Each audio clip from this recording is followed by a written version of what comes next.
the fourth quarter separated the Utah Jazz from the Memphis Grizzlies as they end up winning it by 10, 121-111. We're going to have all of your post-game coverage right here on Playoff Central Live as players and coaches take the podium and address the media. We'll get to all of it, but first, let's talk a little bit about what made the Jazz so successful down the stretch. A lot of Donovan Mitchell down the stretch. Yeah. I think they did a great job. Rudy Gobert was Defensive Player of the Year, again, blocking shots, controlling the paint.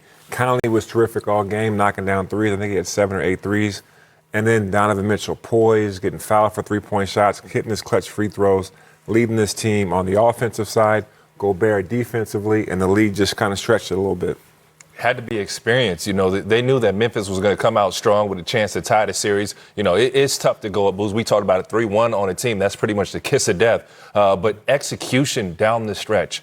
Mike Conley getting in the lane. Donovan Mitchell still reading the pick and roll. They never rushed. They kept running their sets. Mm-hmm. And I thought that Memphis was just young. They're playing all heart, all excitement and feeding off the crowd. But at some point, it just ran out. But, Donovan was excellent getting in the lane, making plays. And Conley, there's no hero ball. Maybe he saw a little bit of hero ball from John Morant and Dillon Brooks, but the experience went out. I'm glad you mentioned Mike Conley, Ryan, because this is a guy who ties only Derek Fisher with having spent 12 seasons with one franchise and then facing them in the playoffs. This is a guy who I would imagine just as big a challenge as it's been physically, it has been mentally as well. Listen, I was privileged to play along with Mike Conley in Memphis and catch some of those Gobert lives. Hey. We got a chance to watch. And I know he don't love anywhere like Memphis. And he was absolutely electric tonight when needed. And the one thing you love about Mike Conley, watch Gobert with this screen. He understands you can't go under. He's shooting 3 or 4 steps behind the line. So now you've got to trail over those threes. If you're smart, look at Mike Conley here. Watch Gobert. He's going to be patient. So the dangerous part for the big here, if Rudy rolls too fast, that's going to be offensive foul. He stays set. Mike Conley gets the wide open 3. And this is probably the play of the game right here. You're going to watch Rudy Gobert come into this screen. He's going to understand he's on the sideline. Watch this little flip right here. Now he's one-on-one with Valanciunas, who is barbecue chicken. He's too far back on the 3. And listen, Mike Conley was special tonight. You hadn't seen him. He's so unselfish of a player. You know how he plays, Booze. Mm-hmm. But tonight, you knew they needed a little extra, and he knew he was in Memphis. Yeah, he did. He was getting jawing a little bit, too, especially with Dillon Brooks. Yeah, they were going at it a little bit. I mean, that's competition. You're playing the same team 2, 3, 4 times. You're going to get a little mano out there.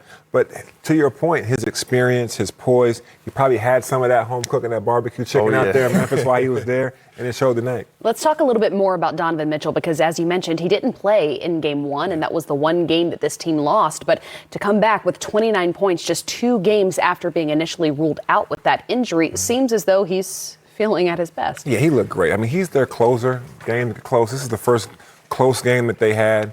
And then he comes in, he gets fouled, he gets to the free throw line, he makes his free throws. He's poised, he reads the pick and roll well. He takes his time. But he also got great players around him. Clarkson had a great game. Gobert had a great game. Again, Conley. And then when it's winning time, Donovan Mitchell, get us to the free throw line, take us to the promised land.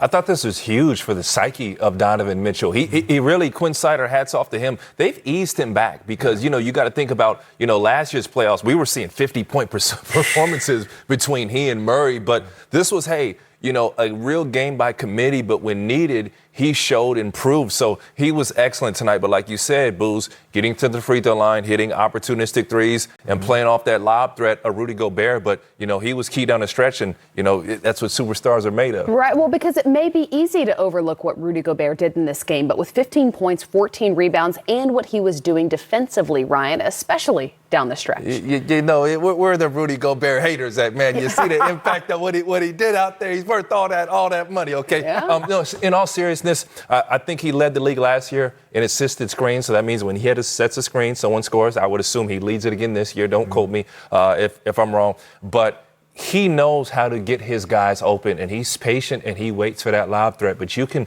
consistently rely on a double-double, and, he's putting his head in there, willing to get dunked on by John Morant, play after play after play. But he was the difference defensively in this ball game and offensively getting his guards open. Yep.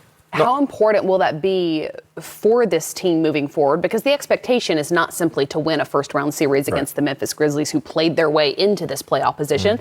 The expectation is to contend for a championship. Yeah, well, they're the number one team in the Western Conference for a reason. They played great defense all season. They've had this same group of guys.